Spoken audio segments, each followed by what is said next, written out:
যে খবর পাওয়া যাচ্ছে আপনাদের জানাবো, এক মহিলা চিকিৎসককে হুমকি দেওয়ার অভিযোগ বাইপাসের ধারের একটি বেসরকারি হাসপাতালে। এবার একটি বেসরকারি হাসপাতালে এক মহিলা চিকিৎসককে হুমকি দেওয়ার অভিযোগ।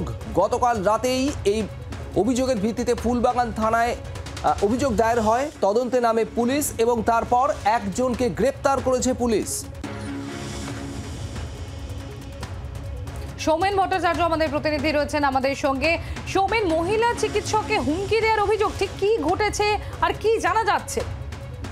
দেখো, বাইপাস লাগোয়া একটি বেসরকারি হসপিটালে যেমনটা জানা যাচ্ছে যে গতকাল রাত্রিবেলা এক মহিলা চিকিৎসককে এক পেশেন্ট পার্টির পরিজন তিনি কিন্তু যেমন হুমকি দেয় এবং আইসিইউর বাইরে, যেমনটা জানা যাচ্ছে যে আইসিইউর বাইরে তিনি হুমকি দেয় যে আরজি করের ঘটনার মতো কিন্তু তার সাথেও সেই ঘটনা ঘটবে।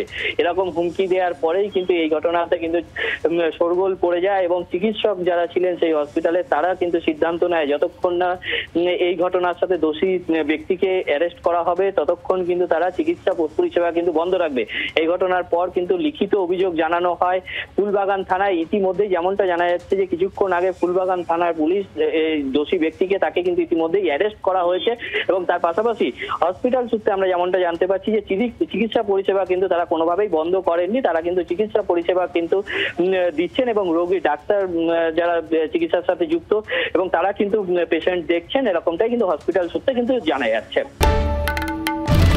বাংলার আওয়াজ, বাঙালির আবেগ, জি 24 ঘন্টা।